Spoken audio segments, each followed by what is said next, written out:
Baik, Bapak Ibu, perkenalkan saya Amriatus Safaah yang akan membersamai Bapak Ibu pada kegiatan pada hari ini. Nah, di tengah-tengah kita sudah hadir pembicara yang akan menyampaikan materi pada kesempatan kali ini. Ada Kak Raffi Thorik. Kak Raffi Thorik, apakah sudah aman di sana? Alhamdulillah, Mbak Amri datang. Alhamdulillah. Oke, Kak Raffi Thorik, apa kabar pagi ini? Alhamdulillah sehat dan bisa berjumpa dengan teman-teman di Zoom hari ini. Alhamdulillahirabbil alamin. Oke, tanpa berlama-lama, akan saya serahkan kepada pemateri untuk menyampaikan materi pada pagi hari ini. Nah, untuk Bapak Ibu, jika ada pertanyaan boleh dituliskan di kolom chat atau nanti open mic di akhir sesi ya. Terima kasih. Baik, terima kasih Mbak Amri atas kesempatannya dan tim ISQ ISG. Assalamualaikum warahmatullahi wabarakatuh. Selamat datang Bapak Ibu, teman-teman yang penggiat keberlanjutan, penggiat green sustainability. Selamat datang Bu Ria, Bu Novi, Pak Agung, Pak Yusuf, dan teman-teman yang lainnya. Hari ini kita menjawab sebuah topik mungkin ya, atau kita harapan saya bisa berdiskusi, berdialog, sharing tentang green jobs itu apa. Nah, kalau kita ngebahas tentang green job, apa sih green job itu misalnya? Boleh di next, Mbak Amri? Kalau kita ngebahas green job, terus kita ngebahas kompetensi manusia dan hubungannya dengan industri saat ini, gitu ya, kita nggak bisa terlepas dengan teori supply dan demand antara kebutuhan, ya kan, antara demand dengan supply. Yang biasanya supply itu datangnya dari lembaga pendidikan, ya, dari kampus, dari lembaga kursus, dari SMA, SMK, dan lembaga pendidikan lainnya, yang itu menjadi supply industri. Nah, di Indonesia sendiri, kalau kita sadari, kita memiliki gap yang jauh sekali, cukup jauh, kesenjangan talenta di era green economy gitu, yang dimana supply yang ada di negara kita di industri saat ini itu sedikit, yang padahal demandnya tinggi gitu. Nah, apa sih agenda kita hari ini ngebahas supply dan demand? Yaitu kita mendefinisikan profil green talent gitu, talenta hijau yang dibutuhkan industri itu apa. Terus kita juga melihat kompetensi antara human skills dan technical skill itu seperti apa. Strategi pengembangan talenta hijau dari yang mungkin sudah ada di perusahaan atau ingin masuk perusahaan itu seperti apa. Lalu peran pemerintah dan industri dalam mencetak manusia, ya, manusia yang unggul itu seperti apa, atau SDM atau human capital, kita ngebahas tentang manusia. Nah, teman-teman yang ada di Zoom, Bapak Ibu semua, kalau kita melihat industri sekarang itu bergerak di, orang bilang 4.0, 5.0, 6.0, atau poin-poin lainnya gitu. Anggaplah kita ngambil poinnya di 4.0 gitu ya. Era keberlanjutan, era gig era, 4.0 deh ambilnya gitu. Atau kalau di bukunya marketingnya, eh, marketing apa, buku marketing itu udah 6.0 gitu ya. Kita mau pakai istilah yang mana ya, terserah deh. Anggaplah kita pakai 4.0 ya. Kita samakan 4.0. Nah, industri sekarang ini ngebahasnya 4.0. Industri butuhnya orang yang adaptif tentang global, tentang green skills, dan tentang yang namanya keberlanjutan, tentang internet, tentang AI, dan lain sebagainya. Industri butuh itu. Industri membutuhkan hal itu, tapi apakah supply-nya ini cocok gitu, talenta-talenta kita ini cocok gitu untuk 4.0 gitu. Dan pertanyaan itu saya menemukan jawabannya dengan saya ketika berdiskusi, teman saya baru kunjungan dari China. Wow, China is a big country, a greatest country in the world right now. Kayak China itu punya industri teknologi itu yang luar biasa, pemberdayaan manusia yang luar biasa, peningkatan GDP yang luar biasa, yang Kita pun kaget, Barat pun kaget gitu, Amerika dan Sekutu pun kaget. Dan apa kata teman saya ketika dia dari China, dia bilang gini, kenapa sih dia bertanya sama orang yang di China ya, kenapa perusahaan-perusahaan di China atau di dunia jarang melihat orang Indonesia untuk bekerja? Ada yang tahu nggak jawabannya kenapa? Boleh kalau ada teman-teman yang tahu, ketik di kolom komentar, kenapa perusahaan multinasional yang dari China mungkin tidak mau SDM-nya dari Indonesia. Kenapa? Boleh, kompetensi, apalagi? Apa yang ada di pikiran teman-teman ketika, wah, negara luar atau global itu nggak butuh sama SDM kita loh gitu. Kenapa? Padahal demand-nya tinggi. Kalau kita lihat dari International Labour Organization, dia ngebahas tentang proyeksi green jobs di dunia itu bisa 1,8 juta pekerjaan, jenisnya udah segala macam, tapi kok talenta Indonesia, anak bangsa kita nggak dilirik gitu. Ada gap apa sih? Pak Respati, etos kerja, kompetensi. Sebetulnya, teman-teman, saya ketika berbincang dengan sahabat saya, oh kok bisa ya kita bisa ketinggalan? Jawabannya apa? Kenapa company di luar gak mau ngelirik orang Indonesia? Kenapa? Karena kita masih manusia yang stuck di 3.0 dan 2.0. Bahkan ada yang mungkin minus gitu. Kompetensi kita itu 3.0, 2.0 yang sekarang kompetensi itu sudah mayoritas digantikan oleh AI. Kompetensi itu bisa digantikan oleh robot, mesin. Bahkan 4.0 akan digantikan oleh AI. 4.5.0 mungkin akan digantikan AI berkolaborasi dengan robot. Itu wow, kita nggak dipakai lagi gitu loh. Kita udah nggak dibutuhkan lagi oleh dunia gitu. Amit-amitnya, nauzubillahnya Indonesia keluar nih dari persinggungannya, udah ya udah Indonesia udah pergi gitu. Kita masih dibutuhkan karena masih ada sumber daya alamnya aja. Allah karena nitipin SDN-nya aja gitu. Oke, ini satu gap yang luar biasa, kita harus concern. Lalu apa sih yang harus kita siapkan? Nah, ini jawabannya mungkin ada nanti di slide-slide selanjutnya. Nah, kesenjangan talent gap ini, di mana profesional yang ada seringkali belum memiliki kombinasi keterampilan yang pas, sementara lulusan baru belum sepenuhnya siap dengan tuntutan industri. Jadi di industri ada gap, di universitas, di lembaga pendidikan pun ada gap. Sangat jauh sekali dengan kebutuhan. Tapi kalau kita mau khususkan untuk Indonesia, dari lembaga pendidikan itu masih ada beberapa yang kemudian. Nah, gap yang antara gap itu tadilah yang menjadi concern kita sekarang. Oke, boleh di next, Mbak Mri. Nah, lalu kita kembali kepada istilah apa sih itu green jobs? Menurut teman-teman yang ada di Zoom, mungkin atau teman-teman yang nanti nonton record video ini lewat YouTube atau kanal kami yang lain, boleh di-share apa sih green job itu? Tuliskan dengan istilah kita masing-masing, supaya nanti kita bisa menyepakati maknanya itu apa. Boleh diketik di kolom chat, teman-teman, apa itu green job? Ketika kita bahas, pemerintah memperdebatkan di eh, panggung debat pilpres, pilgub dan lain-lain tentang green job, green job, green job, bahkan greenflation gitu ya. Apa green job sih itu sih sebetulnya?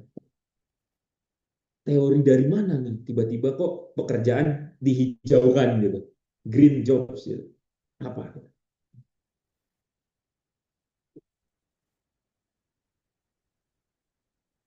Teman-teman mungkin boleh ketik di kolom.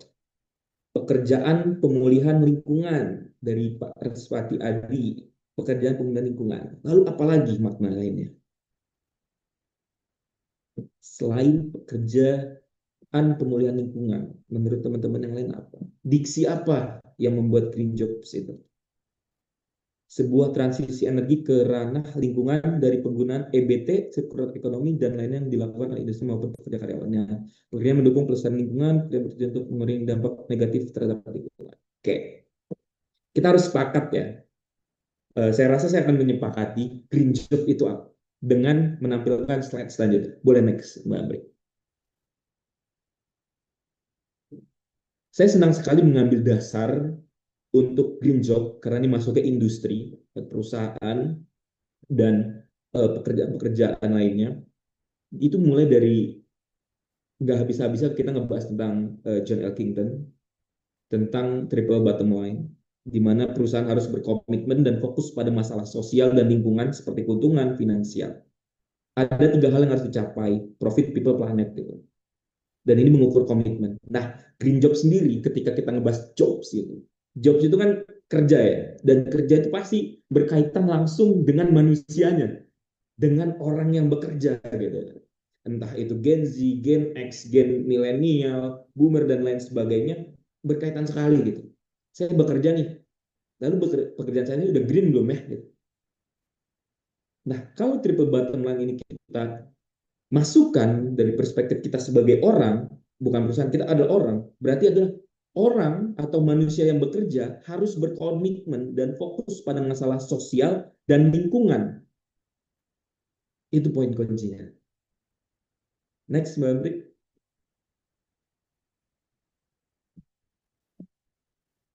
Nah, dari paradigma itu, dari konsep John Elkington itu tahun 97, lahirlah sebuah perspektif baru umat manusia saat ini, concern manusia saat ini, global, manusia dunia punya moral absolut, sama-sama yakin dengan moral absolut. Dengan moral absolut, apa sih moral absolut orang-orang di dunia ini? Itu adalah menjaga bumi bahasanya. Keberlanjutan supaya bumi ini masih bisa ditinggali manusia ribuan tahun ke depan. Itu narasinya itu.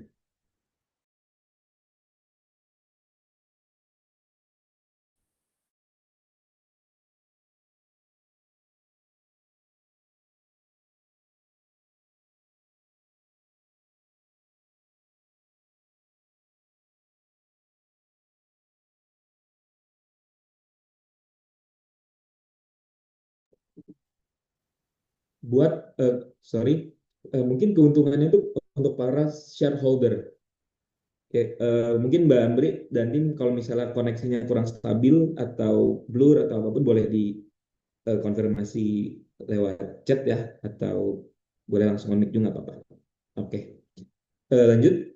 Jadi paradigma shareholder value itu bergeser menjadi stakeholder value. Bergeser jadi stakeholder value itu udah masuk sistem value. Fokus orang yang sebelumnya kepada shareholder menuju stakeholder. Stakeholder itu siapa aja sih? Stakeholder itu ada manusia tentunya, lingkungan, dan bisnis itu sendiri atau perusahaan. Dan lingkungan itu adalah dasar kalau kita masuk teori sistem value. Lingkungan itu dasar, atau kalau dibilang itu bagian yang paling bawah. Ketika kita buat kebijakan, hal yang harus kita pikirkan, yang kita lakukan, ini berbahaya bagi lingkungan atau tidak. Ini dapat menciptakan kebaikan bagi lingkungan atau tidak. Dan lingkungan itu, kalau teman-teman bisa search, cari di peraturan menteri atau di undang-undang dasar, kalau nggak salah, poin topik tentang lingkungan itu maknanya apa, boleh dicari di situ.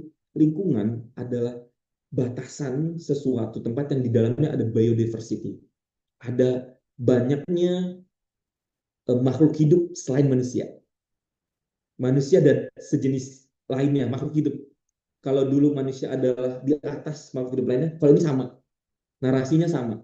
Manusia dengan gajah, dengan orang hutan di Kalimantan, dengan pohon pakis, itu sama derajatnya. Ini paham baru dunia. Walaupun pohon tidak bisa berbicara, hewan tidak bisa berbicara, tapi diwakilkan banyak kan lembaga-lembaga seperti NGO internasional kayak WWF, ada juga UNICEF dan lain sebagainya yang menjadi yang mengadvokasi suara-suara makhluk hidup yang tidak bisa bersuara dengan manusia. Karena nggak bisa dibawa ke pengadilan tuh, pohon, tumbuhan nggak bisa dibawa ke meja pengadilan gitu kan. Jadi itu topiknya.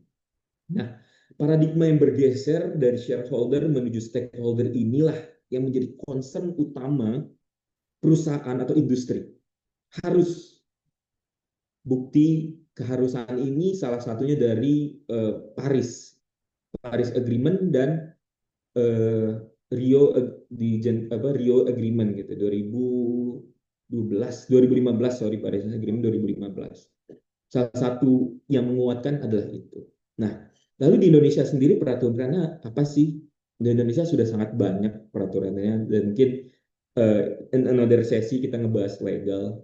Tapi itu narasi yang ingin saya bawakan, pergeseran paradigma. Nah, lanjut, Mbak Amri. Nah, lalu ketika kita masukkan narasi itu ke dalam diri kita sebagai manusia fungsional yang memiliki naluri, pikiran, perasaan, jiwa, apa sih maknanya dream job itu?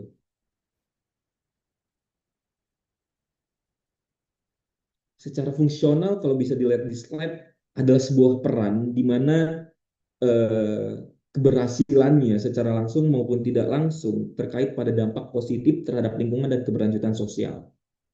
It's the key point itu. Nah, kalau dari sudut pandang sumber daya manusia atau green job bukanlah sekedar label atau jabatan gitu ya, jabatan fungsional, struktural, bukan. Ini adalah pergeseran fundamental dalam kebutuhan kompetensi. Yang tadinya kalau kita mengerjakan sesuatu konvensional bentuknya, kita geser dengan green job. Bahasa sederhananya, kalau kita membuat sebuah konten yang tadinya kontennya membahayakan terhadap lingkungan, itu kita geser dengan yang menyelamatkan lingkungan. Contoh sederhananya seperti itu. Nah, lalu implikasi human resource-nya apa sih?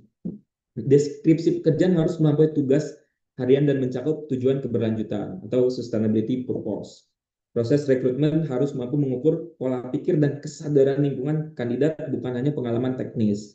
Nah, fokus HR perusahaan kita gitu ya, fokus beralih dari mencari expert di lingkungan menjadi mencari insinyur dengan kompetensi hijau, mencari manajer, direktur yang memiliki kompetensi hijau atau green competence, punya digital marketer dengan kompetensi hijau, punya financing dengan kompetensi hijau gitu. Lalu apa kompetensi hijau di masing-masing job desk itu gitu. Jadi green job ini bukan sesuatu yang oh ini jabatan gue green job. Oh ini kerjaan gue karena ngukur karbon green job. Enggak cuma sebatas itu.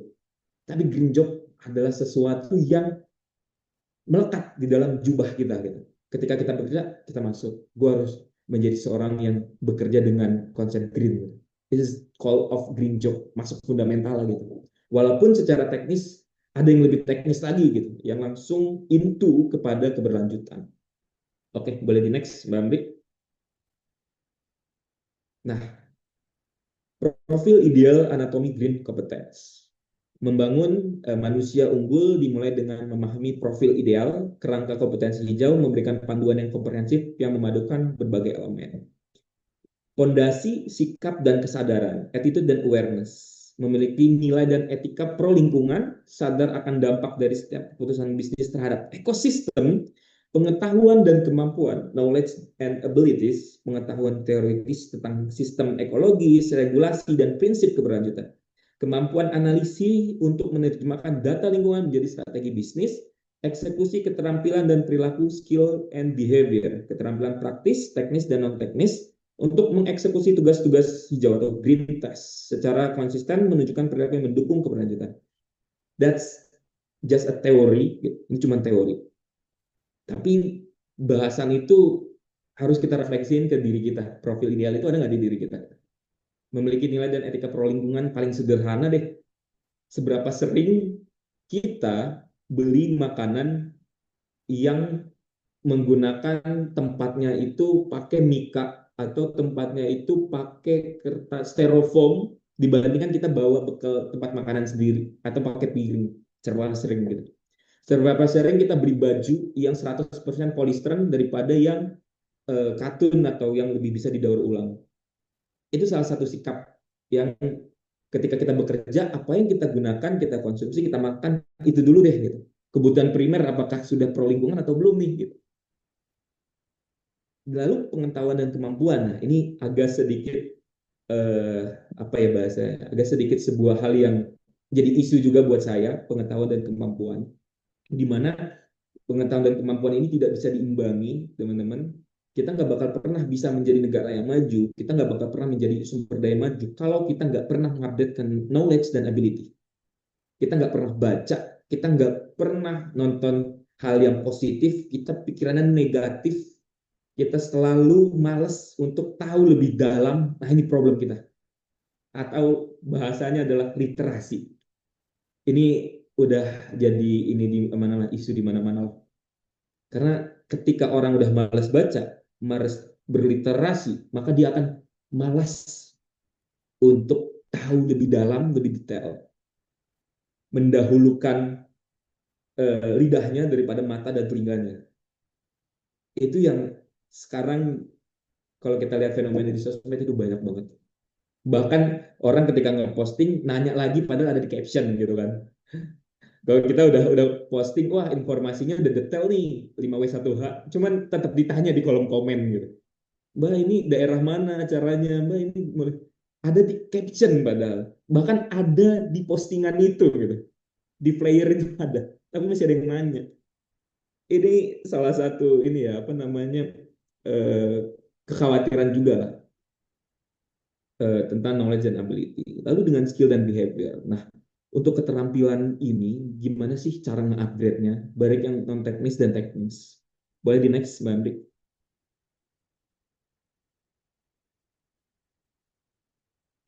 Di back tadi? Sorry. Oke, next, sorry. Oke, prioritas yang pertama. Ini tentang human skill atau non-teknis tentang di dunia green jobs. Di mana human skills atau soft skill itu sebagai backbone atau tulang punggung di industri ini gitu, industri green job gitu kan. Di industri sekarang itu human skill penting sekali teman-teman. Di dalam berbagai wawancara dengan para pemimpin industri Indonesia, human skill, soft skill secara konsisten disebut sebagai kompetensi paling krusial dan paling sulit ditemukan. Ini dari Green Waiver Indonesia 2025. Soft skill itu penting. Skill untuk membawa diri kita ketika bekerja itu penting. Skill berbicara, skill negosiasi, komunikasi dan negosiasi, di mana kita bisa menarasikan green job ini gitu, menarasikan keberlanjutan kepada atasan kita, kepada bawahan kita gitu, kepada stakeholder di perusahaan kita. Ini jadi isu gitu. Kalau kita nggak bisa narasinya dengan baik, kalau kita nggak bisa membuat perspektif orang itu sama dengan kita, membuat perspektif orang itu pro dengan ekosistem, perlunya komunikasi dan negosiasi skills. Lalu skills apa lagi? Sistem thinking atau berpikir kritis. Bisa ngelihat big picture bagaimana sebuah proyek energi tidak hanya berdampak pada emisi karbon, tetapi juga pada komunitas lokal, value chain, dan financial risiko gitu. Berpikir sistematis gitu. Kalau kita melakukan ini, kalau kita membuat kebijakan ini, dampak bagi lingkungannya apa ya? Diukur tuh. Sesuatu yang diukur yang tadinya possible jadi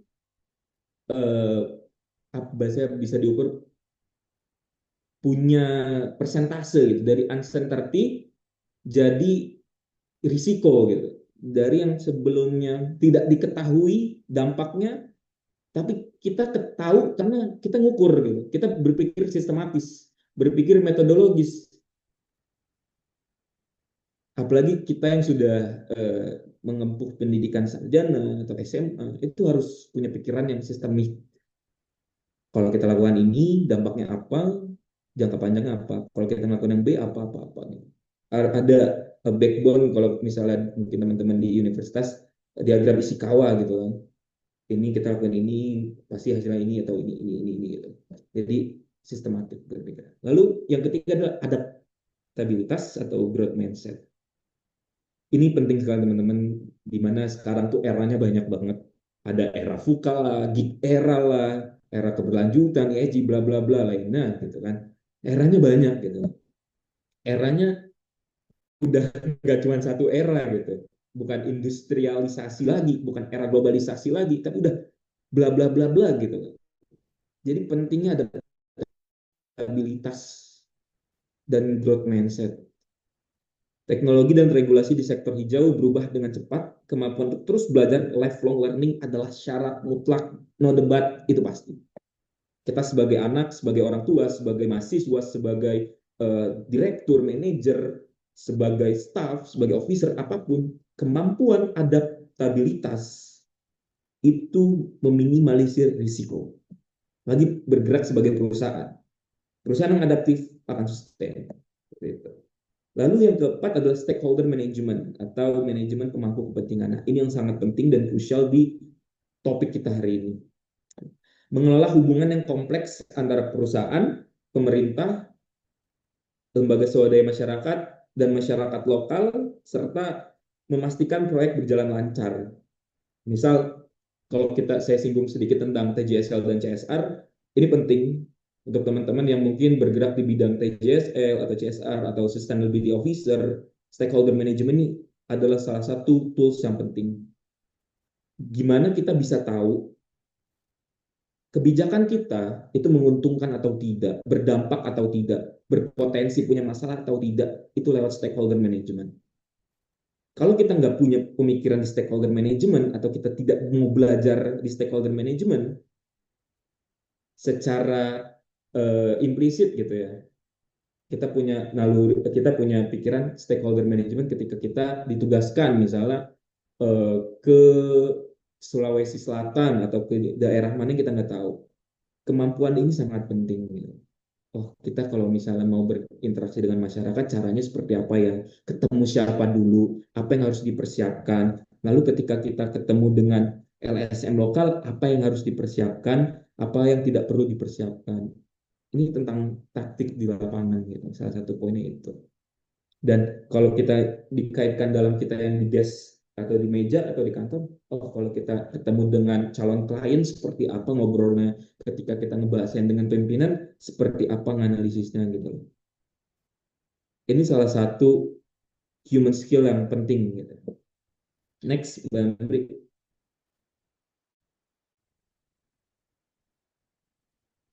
Oke. Selanjutnya adalah skill non teknis.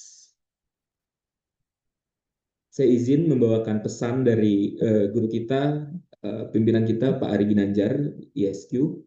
Beliau dengan pendekatan konsep SQ, EQ, dan IQ-nya, itu menjadi sebuah tools yang baik menurut saya untuk skill yang non-teknis tadi, atau human skill. Dimana ketika kita melakukan sesuatu, itu kita harus punya soul why. Kita bertanya dulu dalam diri kita, why, apa yang saya lakukan ini baik atau tidak, apa yang saya buat ini berdampak bagi lingkungan atau tidak. Kalau kita yang beragama muslim, apakah saya hari ini memberikan manfaat bagi orang lain atau tidak, apakah hari ini saya mengurangi beban orang lain, beban lingkungan atau tidak. Itu menjadi sebuah pertanyaan yang harus terus menerus diulang di kepala kita, yang maknanya tuh kalau di matrix ini tuh meaning and purpose. Ketika kita hidup punya mean, punya arti, punya makna, punya grand why, punya alasan terbesar melakukan sesuatu, maka sesuatu itu yang lainnya yang kecil-kecil itu akan mengikuti. Ketika kita menjadi seseorang officer yang pro dengan lingkungan, dengan sosial, tapi juga kita terjebak dengan belenggu perusahaan atau lembaga yang birokratif, kita punya alasan sendiri gitu untuk menyampaikan kebenaran kepada atasan kita, kepada bawahan kita, kepada stakeholder lainnya.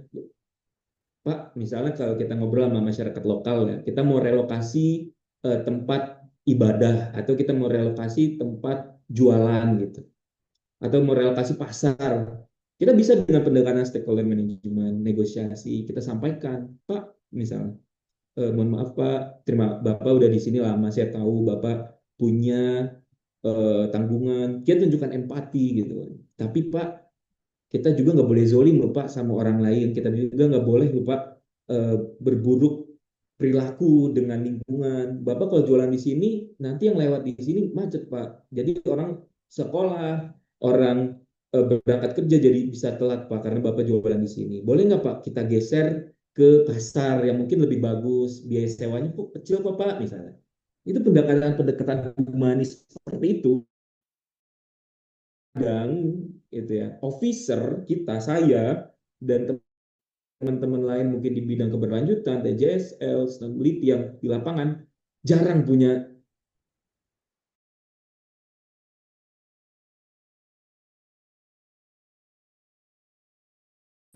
dasar kayak gitu gitu. Banyak kekuatan nih gitu. Saya punya kekuatan. Oke, sorry. Tes, cek. Masih aman nggak suaranya? Aman? Oke.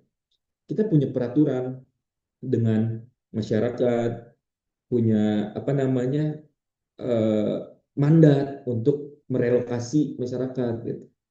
Tapi ketika kita nggak punya pendekatan yang humanis, penetrasi yang ideal, empati, kita nggak punya meaning gitu, kita akan ada di lantai satu tuh kalau di metrik ini kepastian. Kita akan yang penting dia cabut deh, yang penting mereka cabut. Contoh kasus yang paling baru itu di Kabupaten Pati. Gitu. Nah itu teman-teman bisa nilai sendiri ya seperti apa stakeholder management, komunikasi yang tidak baik, negosiasi dengan stakeholder atau masyarakat yang tidak baik, ya itu seperti apa pemicunya, seperti apa hasilnya. Nah, kita bisa studi kasus tuh dari situ. Jadi meaning and purpose inilah teman-teman yang membawa kita menjadi manusia seutuhnya, menjadi manusia yang bisa green dulu gitu diri kita gitu. Baru nanti perusahaan tuh pakai loh gitu. Ketika kita punya pola pikir yang pro lingkungan, pro sosial gitu, kita hitung dan kita bisa ngitung hasilnya itu gitu. Kalau sekarang ada tools namanya Esroy gitu kan, ada tools audit karbon, ada tools dekarbonisasi, kita bisa lewat situ gitu. Kita bisa berjuang lewat situ. Gitu. Kita bisa menyampaikan kebaikan dengan hitungan data kepada teman-teman di industri seperti itu. Oke. Boleh next, Mbak. Nah, ini salah satu jurnal rujukan saya, Green Competence dari Adam Zulik. Beliau dari Poland, Wrocław University of Economic and Business. Teman-teman mungkin bisa baca. Itu saya ngambil 6 dimensi tentang green competence. Yang pertama green knowledge, skill, behavior, attitude, abilities, and awareness. Ini teman-teman mungkin bisa baca, boleh di apa namanya di foto, di screenshot, di OI-nya, atau nanti kalau misalnya mau rujukan jurnalnya next lagi Mbak Ambik, rujukan-rujukan jurnalnya jadi bahan diskusi, jadi bahan perbincangan atau bahan tulisan ini mungkin bisa diambil. Ini tentang green competence, kompetensi hijau apa sih gitu. Ini untuk secara teknis dan non teknis gitu ya. Green ability, green skill apa aja yang dibahas. Nah ini beberapa referensi jurnalnya.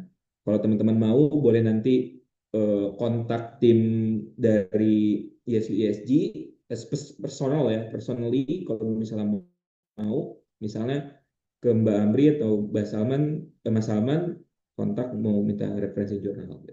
Oke, next Mbak Amri. Nah, kalau kita tadi ngebahas tentang non teknik, sekarang technical skill sebagai alat eksekusinya itu apa? Dimana kita ngebahas human, gitu, ngebahas green job, human skill itu harus didukung oleh keahlian teknis yang relevan dengan sektornya. Tentu. Kalau sekarang presiden atau pemerintah itu punya 3 fokus.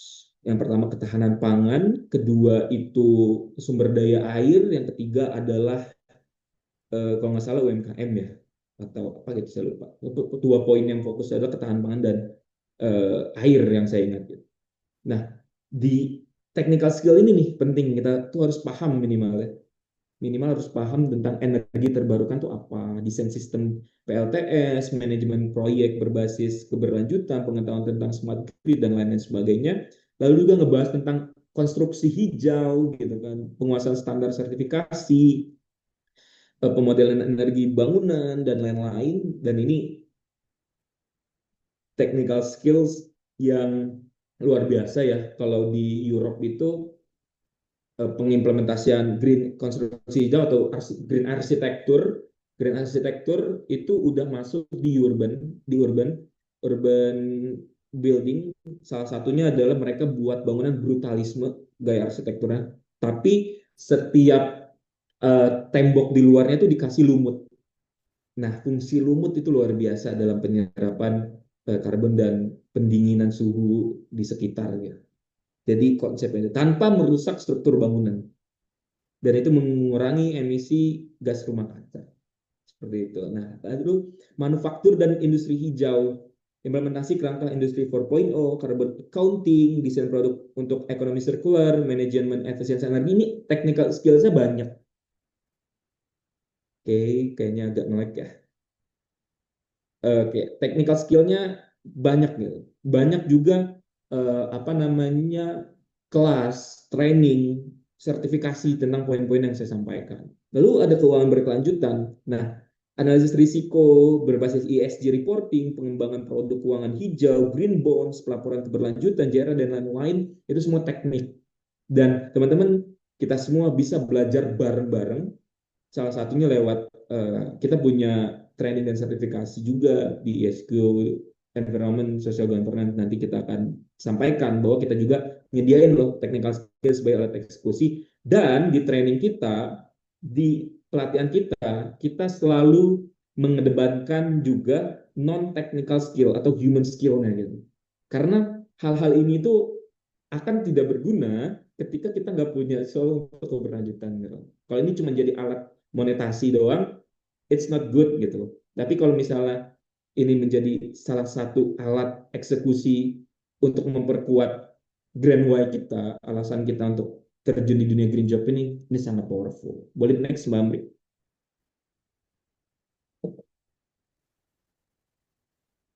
Nah, lalu apa yang HR, kita sebagai pemilik perusahaan, kita sebagai orang yang mau masuk perusahaan, gitu. Selain apa yang kita siapkan tadi, apa sih ketika kita menjadi HR, strategi pengembangan talenta apa gitu yang bisa kita lakukan? Itu kita bisa membangun pipa Green Human Resource sendiri dari eh, cara menutup tadi gap yang pertama gitu ya, menutup gap yang pertama antara kebutuhan industri dan eh, apa namanya produksi sumber daya manusia yang baik gitu, produksi sumber daya manusia yang baik, sumber daya manusia yang kompeten. Gapnya itu bisa kita isi dengan cara membangun pipa Green Human Research ini. Kita bisa menutupi kesenjangan talenta yang pendekatannya itu strategis gitu. Kalau kita sebagai pemangku kepentingan, kita sebagai konsultan, kita bisa nyaranin ini. Perusahaan tidak hanya menunggu talenta itu jadi, tapi harus aktif membangun, gitu. Meminjam atau membeli talenta gitu. Kalau kita samain analogi dengan pemain bola gitu atau klub, ya kalau dia nggak sesuai dengan strategi kita, kita cari yang lain nih yang bisa sesuai strateginya, kita pinjem. Kalau nggak, ini boleh gitu. Bahkan ada beberapa perusahaan yang tidak apa ya bahasa, mengunci karyawannya supaya karyawannya itu bisa dipinjem dengan perusahaan lain. Mungkin di anak perusahaan ya, kalau di BUMN tuh dia bekerjanya di anak perusahaan A, lalu karena dia capable dan oke, dia dipakai sama anak perusahaan yang B misalnya, atau di BUMN yang lain, dipinjam gitu, skillnya, kompetensinya dipinjam. Nah, lalu membangun dari dalam program upskilling, rescaling, melatih karyawan yang ada dengan kompetensi hijau. Ini penting untuk HR. Jalur karir hijau, menciptakan jalur promosi internal untuk peran-peran keberlanjutan, lalu buy-in gitu kan. Kalau kita bahasa ngebeli deh gitu, bahasa industri beli karyawan, maksudnya beli talent gitu. Melatih karyawan yang ada dengan hijau. Oh, ini kayaknya belum di ini ya. Jadi membeli dari luar. Kalau misalnya di dalam nggak ada nih orang yang berkompeten, ya udah ambil dari luar, nggak apa-apa. Atau belajar dari luar gitu.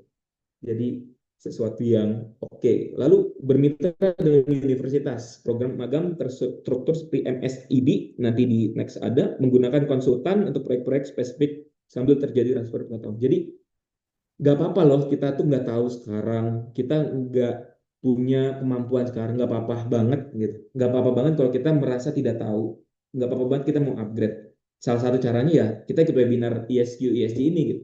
Salah satu caranya adalah kita belajar lagi gitu, mau lifelong learning gitu. Cuman itu caranya, cara meningkatkan kognisi kita sebagai human research. Bisa di next, Mbak Amri? Oke, bentar lagi ya. Nah, ini salah satu contoh jalur pengembangan yang pernah dilakukan pemerintah kita dengan dunia pendidikan ya, antara Kementerian ESDM dan eh, Kementerian Pendidikan tentang program MSIB Gerilya, gitu. Di mana tujuannya itu mencetak calon tenaga kerja yang siap pakai di bidang energi surya gitu kan. Studi independen bersertifikat bagi mahasiswa tingkat akhir.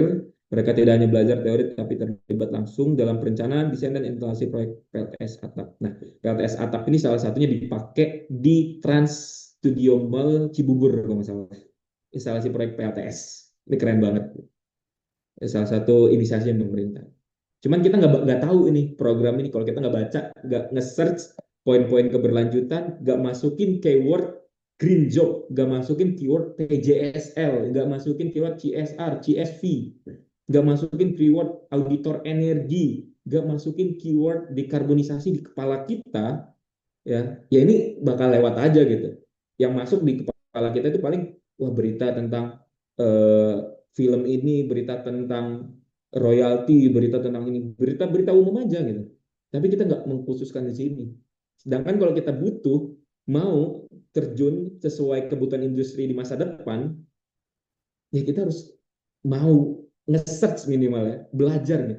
Green job adalah gitu kan, dekarbonisasi adalah bla bla bla bla gitu. Itu jadi cara kita untuk bisa belajar dan berkognisi. Boleh di next, Mbak Ambe.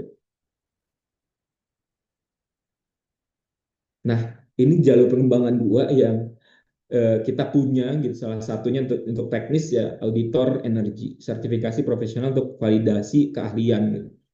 Sertifikasi auditor energi oleh ISISG, di mana auditor energi ini jadi satu hal yang krusial ya sekarang, di mana ada namanya carbon trading, terus itu ada namanya efisiensi. Kalau kita pakai energi sebulan itu kita menghabiskan untuk energi produksi itu sebesar 10 juta.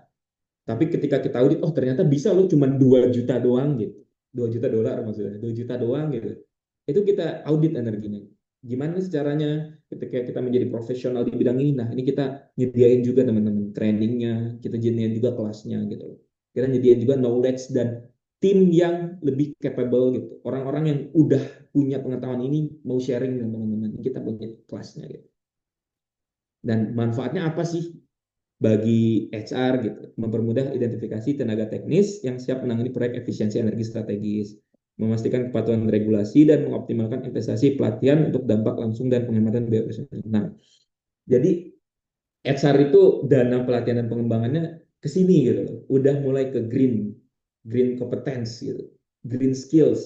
Apa aja sih yang HR butuhkan untuk kandidatnya tuh punya green competence gitu.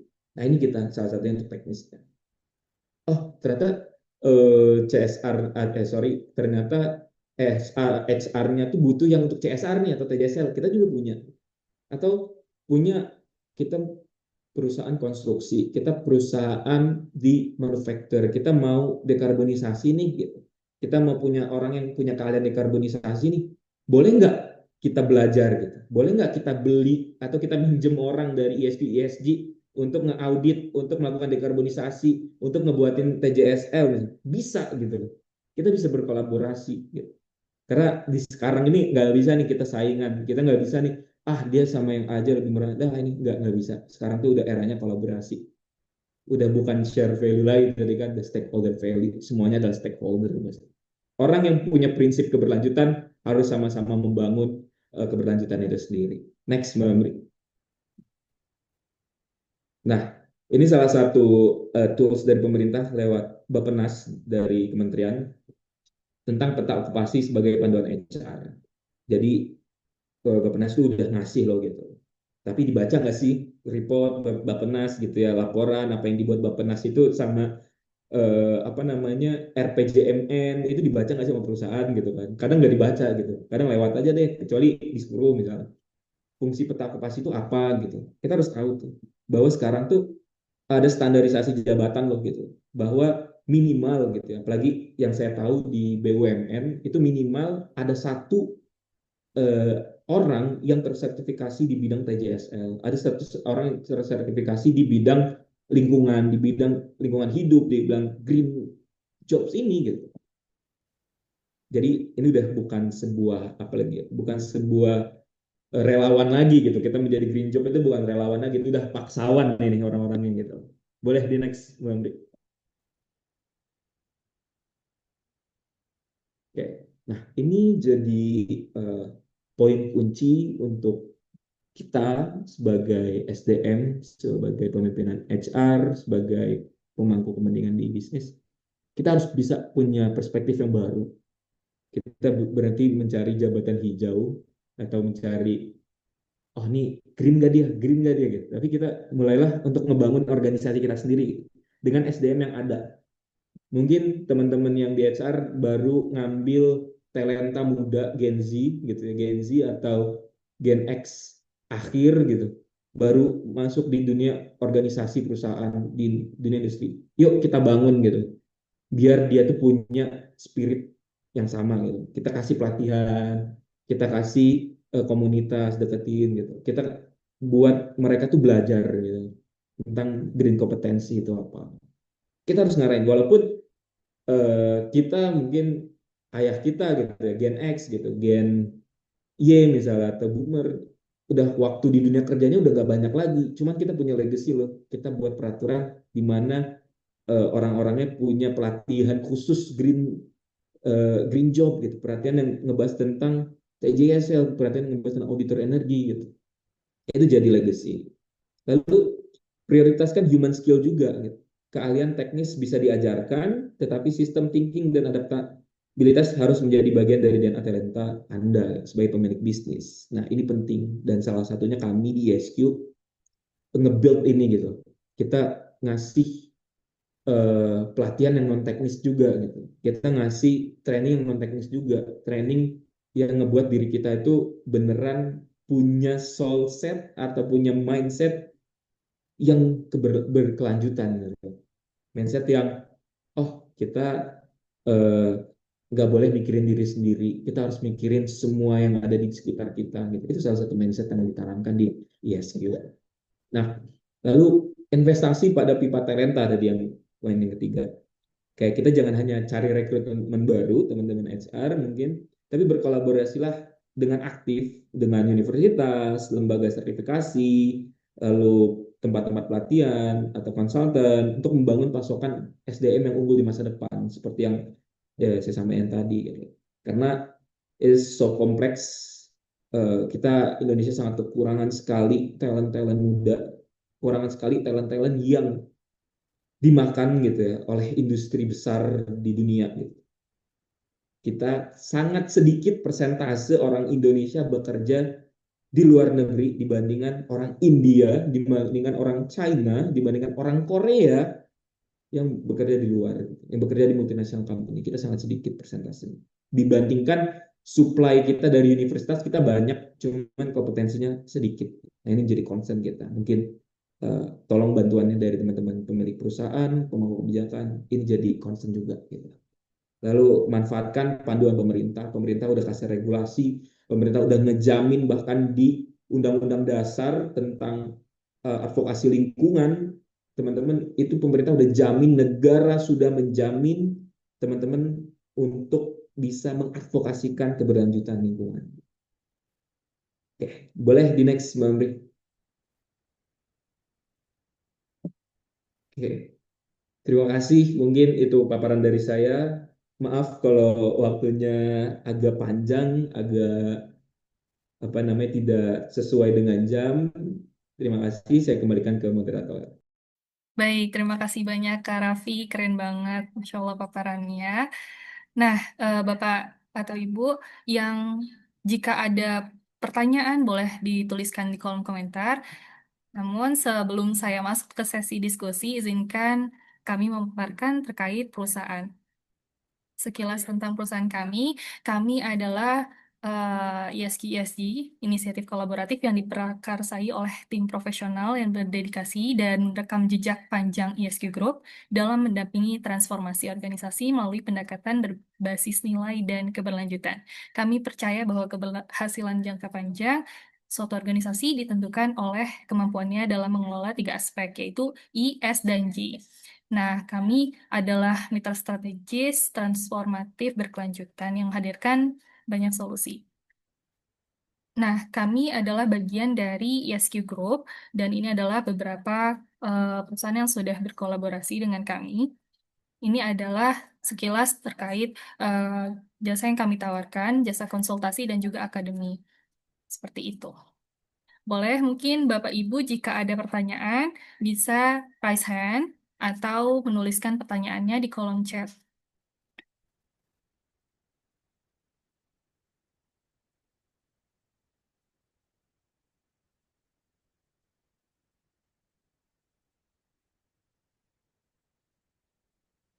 Oke, sembari menunggu Bapak Ibu yang mungkin sedang menuliskan ya pertanyaannya, mungkin panjang ya karena terkait green jobs nih, sebuah hal atau isu yang sekarang sering dibahas nih kan di dunia pekerjaan terutama gitu. Nah, kami akan em, memaparkan nih agenda training terdekat kami. Itu ada training auditor energi dan juga training CSR. Yang terdekat itu ada di bulan Agustus, tanggal 27 sampai 28 itu ada training auditor energi, bangunan dan gedung bersertifikasi BNSP, dan juga di bulan September nanti akan ada training CSR expert. Dan keduanya ini sudah tersertifikasi BNSP, dan Bapak Ibu bisa apa, join atau ikut baik secara online maupun offline.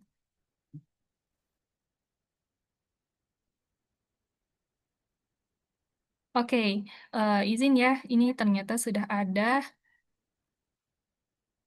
Oh, ini dari Ibu Reski.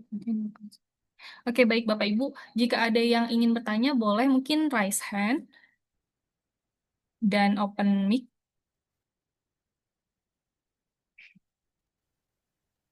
Izin Oh, silakan Amri. Bapak Yusuf Afandi. Ya, kita kan tahu ya di dunia ini kan ada perjanjian iklim ya yang ditandatangani di Paris itu ya. Kita kan cita-cita kita sangat tinggi untuk green jobs, kemudian eh, mengurangi karbon gitu ya. Semuanya kan terkait dengan iklim ini kan. Tujuannya itu untuk itu. Sedangkan Donald Trump negara besar ya, negara besar itu keluar gitu ya, menarik diri dari perjanjian iklim itu. Artinya otomatis juga emisi karbon dia kayaknya nggak mau taat. Nah, seolah kita kan kembali ke belakang ya, balik ke belakang gitu ya. Nah, apakah tidak mungkin juga nanti ini juga akan diikuti negara-negara lainnya karena terkait dengan ekonomi gitu ya, karena ekonomi global seperti ini. Inggris saja yang dulu tambang batubara ditutup, sekarang dibuka gitu ya. Nah, bagaimana uh, untuk Kak Raffi pendapatnya tentang ke depan tentang green job ini gitu ya. Terima kasih. Mohon maaf. Mantap Kak Eh, Raffi. Baik, terima kasih Pak Yusuf Afandi. Izin Pak, Bapak asalnya dari mana Pak? Dari Dari Semen Gresik. Oh, dari Semarang Gresik. Wah, kayaknya kita pernah ini apa ya? Pernah ngobrol juga. Iya. Izin nih Pak, ya, Iya, Pak Yusuf.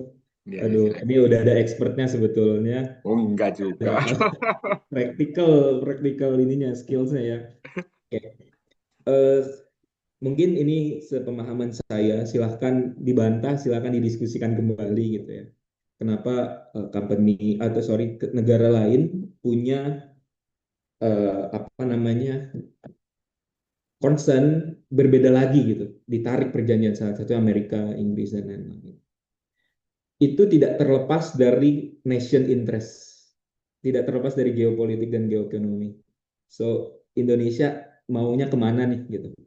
Kita sebagai negara, sebagai bangsa, larinya mau kemana? Kita mau ngikutin mereka kah, negara besar, atau kita mau mendukung keberlanjutan ini? Masih ada beberapa negara yang stay gitu. Singapura, terus China, BRICS itu masih stay untuk sustain gitu. Karena ini untuk kepentingan mereka juga gitu. Nah, Indonesia ini sangat potensial, namun kita juga harus bersyukur ya, kenapa Indonesia nggak join blok yang mana-mana gitu. Kita non blok, kita punya kepentingan ya kita ada di situ gitu. Kita punya sesuatu yang baik kita ada di situ. Salah satu yang oke-nya di situ. Dan kita bisa di mana-mana nih sebetulnya. Karena kita tidak menarik perjanjian itu, negara kita nggak menarik perjanjian itu. Namun negara luar itu menarik perjanjian tersebut. Itu tidak terlepas dari nation interest-nya gitu, dari kebutuhan negara itu, dari spirit pemimpin di negara itu maunya kemana. Dan satu fakta yang mungkin teman-teman tahu ya, saya merecall kembali, mungkin ngejawab juga pertanyaan dari Pak Yusuf, apakah green job atau hal-hal tentang lingkungan ini akan proper untuk di masa depan? Saya jawab iya, pasti. Karena indikasi paling besarnya, salah satu orang terkaya atau 2, 3, 4, 10 orang terkaya di dunia, sekarang investasinya di mana? Itu yang kita ikutin tuh. Tanah, Free Pak. rider atau Tanah, orang-orang, air, ya Pak, tanah dan air investasinya. ya tanah dan air. Investasinya di tanah dan air. Kita harus nanya dong, kok tanah dan air ya? Gitu. Ya kan, kita akan punya kritik, oh, kok mereka investasinya di air gitu.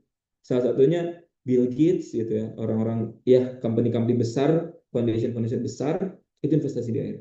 Nah, saya ngambil dari bukunya David Wallace tentang bumi yang tak dapat dihuni, The Uninhabitable Earth, kisah tentang masa depan. Dia ngebahas tentang dunia yang kekurangan air. Dari 90 70 sampai 80% air di dunia itu ada hanya 0,007% air tawar yang dimanfaatkan.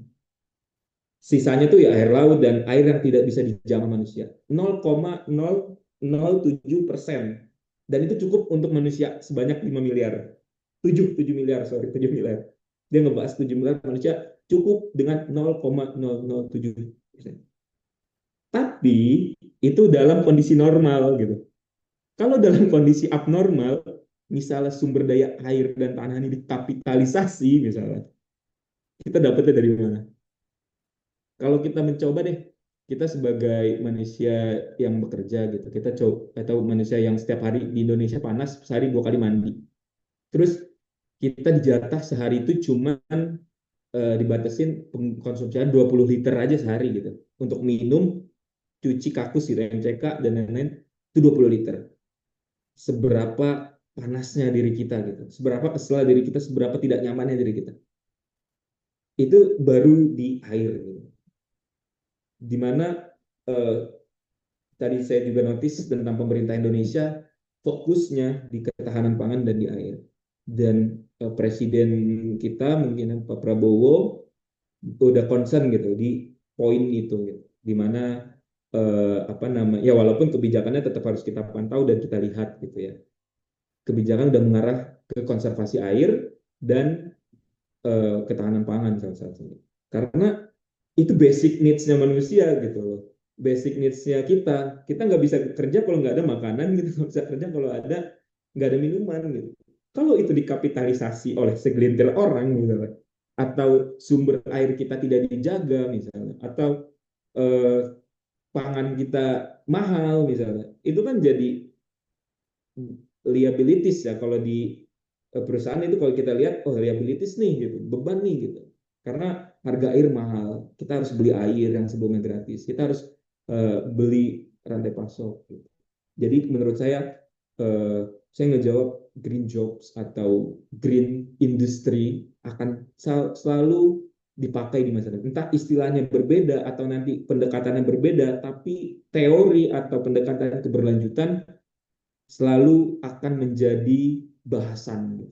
Apalagi yang nanti, mohon maaf Pak Yusuf, misalnya Pak Yusuf udah pensiun, teman-teman yang generasi di atas kita, orang tua saya, orang tua kita sudah pensiun semuanya, kita yang menggantikan Gen Z, Gen Alpha, Beta ini yang menggantikan, kita udah punya kompetensi ini loh. Kita udah punya kompetensi bahwa lingkungan, sosial, kebersamaan, kolaborasi itu udah atau menjaga bumi itu udah jadi apa namanya make macro souls lagi. Kalau di ESG udah menjadi grand why kita gitu, udah jadi meaning and purpose kita gitu.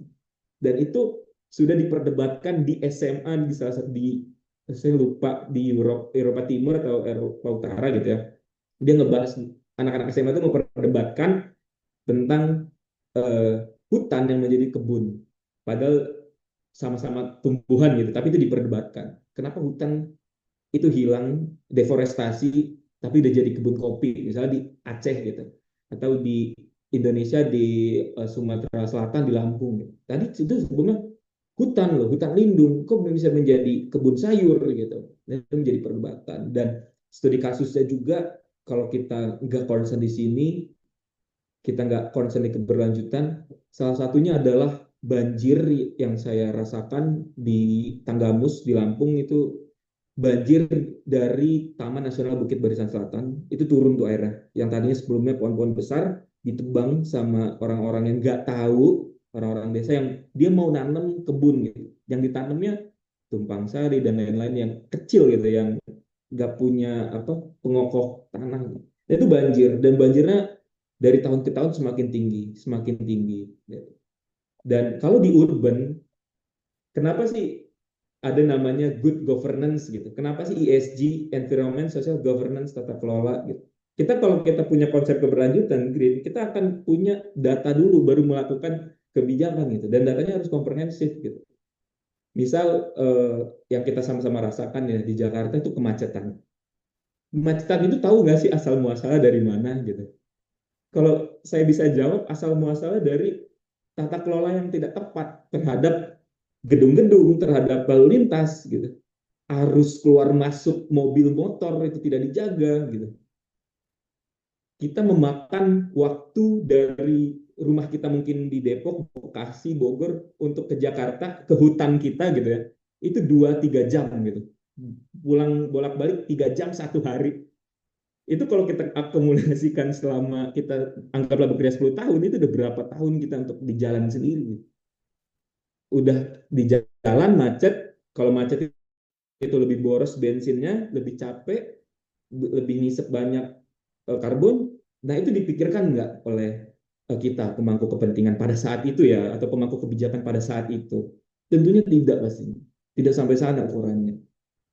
Nah jadi harapannya mungkin Pak Yusuf dan teman-teman yang lain yang sebentar lagi akan menikmati hari tuanya, akan menikmati masa pensiunnya, akan menikmati hasil jeripayahnya selama ini, boleh prinsip-prinsip ini kita tularkan kepada anak cucu kita, kepada lingkungan kerja kita yang mungkin jauh di bawah kita gitu. Sebagaimana kami di ISQ juga diajarkan oleh Pak Ari Ginanjar, oleh saya dengan Pak Dadan gitu. Kita diajarkan tentang prinsip-prinsip kelanjutan seperti itu. Mungkin mohon maaf Pak Yusuf jadi so tahu dan panjang lebar. Terima kasih atas pertanyaannya. Izin itu jawaban dari saya Pak.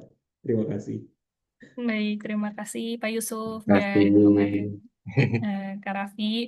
Ya, jadi Bapak Ibu dan teman-teman, jika ingin mendapatkan materi dan recording, boleh dibantu untuk mengisi form evaluasi webinar yang tertera pada kolom chat. Oke, Kak Raffi, ini ada satu lagi nih pertanyaan dari Kak Rama. Indonesia sebagai paru-paru dunia, banyak pendanaan yang digelontorkan untuk menyelamatkan bumi melalui eh, hutannya gitu. Nah, jadi apa yang harus dilakukan, tahapannya apa yang harus dilakukan untuk mendukung itu? Mungkin eh, tahapan S personal kali ya. Oke, oke. Terima kasih Mbak atau Bu atau Kak deh, Kak Rama. Wah ini ada ini. Coba yang kedua ini apa Mbak? Sama nggak? Ini. Oke, ini ada lagi nih pertanyaan dari Kak Fauziah.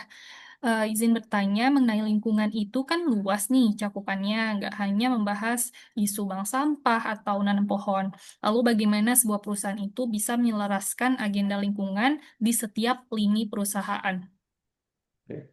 Mungkin ada kaitannya ya, hutan, tanam pohon, agenda, penyelarasan agenda dan tahapan-tahapan apa sih yang harus Perusahaan ya, dilakukan? dari perspektif Mm-mm. perusahaan. Oke. Terima kasih pertanyaannya Mbak Rama, Mbak Fauzia. Mungkin ini saya udah dapat waktu berapa menit lagi Mbak? Bentar aja. Udah Boleh lewat ya? 5 menit lagi ya, Kak? Oke. Aduh. Oke. Izin menjawab pertanyaan Mbak Rama dan Mbak Fauzia. Apa tahapan yang harus dilakukan untuk mendukung itu gitu? Banyak pendanaan digunakan untuk menyelamatkan. Oke. Salah satu dana yang digelontorkan adalah dari World Bank untuk BPDLH tentang lingkungannya. Sampai di Indonesia dibuat badannya sendiri, badan pendanaan untuk lingkungan hidup, konservasi alam dan lain-lain. Gitu. Industri ini. Gitu. Dan lalu tahapan apa yang harus dilakukan untuk mendukung itu? Gitu. Satu hal yang bisa saya katakan, satu statement adalah tingkatkan literasi. Satu itu. Itu hal yang paling mutlak dimanapun ketika isi kelas ataupun tingkatkan literasi. Banyak baca, banyak tahu, banyak diskusi, banyak berdebat tentang isu ini gitu, tentang agenda ini, tentang keyword ini gitu, supaya ini tuh naik gitu, muncul di permukaan, menjadi diskusi-diskusi tongkrongan kopi yang kita nggak ngebahas as personal artis gitu, kita ngebahasnya, wah kita udah ngebahas isu lingkungan nih gitu. Jadi isu lingkungan ini salah satu isu yang mahal teman-teman, isu yang eksklusif, dan terkadang isu eksklusif ini sulit kita turunkan ke inklusif gitu. Bahasanya terlalu fafu gitu. Bahkan beberapa pemahaman tentang green job pun saya agak kurang paham, saya harus belajar lagi, baca lagi, tahu lagi gitu. Nah, apa tahapan harus dilakukan kemudian? Satu, tadi tingkatkan literasi, banyak baca, banyak bergaul, banyak berinteraksi dengan NGO, lembaga non profit, misal contoh bukannya mau apa campaign Sabda Alam misalnya, Sabda Bumi atau apa gitu, yang di Instagram tuh banyak NGO tentang konservasi air, konservasi alam, atau bahkan konsultan konsultan yang concern di bidang sustainability, konsultan yang concern di bidang pemberdayaan manusia gitu. Itu tahapan sebagai kita person ya, sebagai kita orang yang mau terjun di green job gitu, atau kita terjun di green industry gitu. Tahapannya itu, tingkatkan literasi, tingkatkan channel di industri ini, lalu yang ketiga adalah gitu, ini tahapan mendengar, dan ini tahapan yang ketiga adalah berbunyi di sosial media, berbunyi di, kalau kita personal ya, kita berbunyi di sosial media, di lingkungan kampus, di lingkungan perusahaan, dimanapun kita membunyikan isu ini, sampai isu ini tuh menjadi dibawa mimpi deh bahasanya itu, dibawa mimpi sama pimpinan kita, dibawa mimpi sama karyawan kita, sama klien kita, sama customer kita gitu. Apa tahapan harus dilakukan untuk mendukung itu gitu? Satu hal, tingkat literasi. Kedua, channeling dengan lembaga-lembaga yang mendukung value ini. Dan yang ketiga adalah sampaikan atau berbicara, baru berbicara tuh. Sampaikan apa yang kita sudah baca, apa yang kita mengerti, supaya kita menjadikan ini dialek-dialek, diskusi-diskusi panjang, menjadikan ini perdebatan, atau menjadikan ini sebagai diskursus tersendiri di media sosial kita. Itu kita sebagai personal. Lalu kalau menjawab pertanyaannya Mbak Fauzia, mengenai lingkungan itu kan luas sekali. Kita hanya kayak bagaimana sebuah perusahaan itu bisa menyelaraskan agenda lingkungan di setiap lini perusahaan. Nah,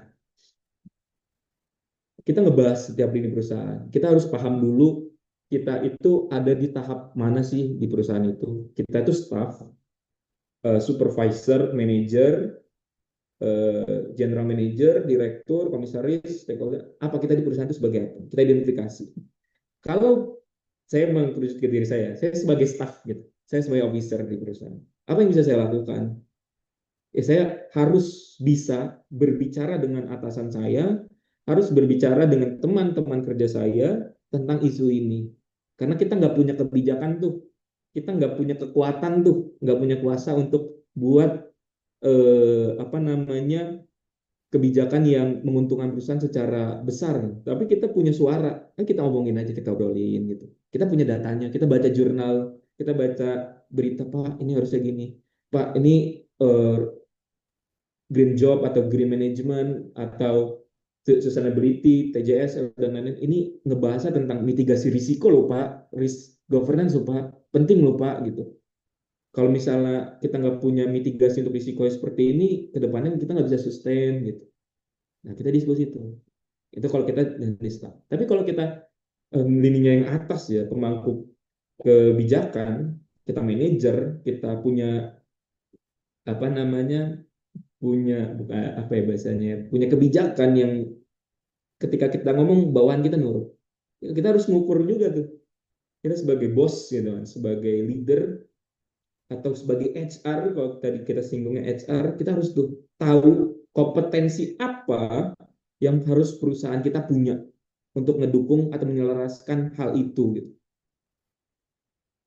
Saya setuju kalau kita ngebahasnya tuh nggak tentang bank sampah, menanam pohon, itu cuma sebuah teknik, salah satu teknikal aja gitu, salah satu produknya aja gitu. Padahal cakupannya luas, saya setuju. Nah, cakupan yang luas itu, kalau itu hanya terbenam di kepala kita dan tidak kita diskusikan, tidak kita search di Google, algoritma sosial media, algoritma kantor kita bekerja, algoritma perusahaan kita, ya kita ngebahasnya nggak bakal ngebahas ke sini gitu. Kita nggak bakal ngebahas tentang lingkungan, jadinya ngebahasnya tentang profit, profit, profit, profit, profit, profit, gimana pun caranya profit, profit, profit gitu kan. Karena kita nggak ngebawa isu ini ke algoritmanya perusahaan bahasanya gitu. Kita nggak nge-challenge diri kita untuk bersuara. Oh Pak, Kak, tapi saya di lingkungan punya bos yang kayak gini, kayak gini, kayak gini. Oke, nggak apa-apa. Kita pasti di namanya dinamika perusahaan, kita punya perdebatan, punya perbedaan perspektif, punya perbedaan pandangan dan lain-lain. It's okay gitu. Gimana sih Kak, saya mau nyampe nih, saya tuh pengen loh TJSL-nya berlandaskan CSV, nggak cuma charity doang, TJSL-nya apa namanya, nggak nggak sustain 1 tahun TJSL di gedung A atau TJSL di desa ini, setelah itu udah desanya ditinggal gitu. Tapi saya mau kok Kak, TJSL itu ada di desa itu terus, gimana ya caranya misalnya. Ketika suara kita nggak didengar, panggil, tadi kan saya bilang beli, panggil orang lain yang suaranya didengar gitu. Salah satunya konsultan. Salah satu itu, ini saya jadi CIC. Salah satu konsultan, terus akademisi, atau mungkin orang yang concern di bidang ini, itu sudah banyak sekali gitu. Bahkan kalau di BUMN, menterinya sendiri yang netapin peraturan gitu. Dan direksi-direksi di BUMN itu dikelaskan untuk sustainability, tentang sustainability. Kalau saya tidak salah, mohon dikoreksi. Direksi-direksinya tuh disekolahkan untuk sustainability. Setahu saya itu. Dan kita ada di mana tuh posisi kita. Dan kita bisa melakukannya mulai dari diri sendiri sih, dengan posisi yang terbatas. Oke, itu mungkin Mbak Fauzia Putri, terima kasih pertanyaannya. Bu Kak Rama, terima kasih. Oke, mungkin Ya, terima kasih. ada lagi Mbak Amri atau Mungkin cukup? closing statement, sekilas. Nanti. Baik, terima kasih teman-teman semua, tim ISQ, tim yang bertugas hari ini. Closing statement saya mengutip dari bukunya almarhum Profesor Srinajaya Jayaningrat, profesor di bidang manajemen lingkungan, teknik ya manajemen lingkungan, Profesor Naya kita panggilan, almarhum semoga Allah mengampuni, yang beliau di dalam bukunya Demi Bumi Demi Kita, beliau menjawab, bumi ini bukanlah apa namanya, bumi ini itu adalah warisan generasi selanjutnya gitu. Ini adalah titipan yang kita akan memberikan ke generasi selanjutnya. Generasi X akan ngasih ke generasi Y, generasi Y akan ke generasi A, Z, Z ke alpha, ke beta. Lalu konteksnya sudah sejauh mana kita mempersiapkan generasi masa depan atau generasi kita sekarang untuk menjaga keberlanjutan ini, untuk menjaga bumi kita, terutama kita sebagai profesional. Tetap berkognisi, tetap menyuarakan kebaikan-kebaikan, Itu saja dari saya, kurang lebihnya mohon maaf. Assalamualaikum warahmatullahi wabarakatuh.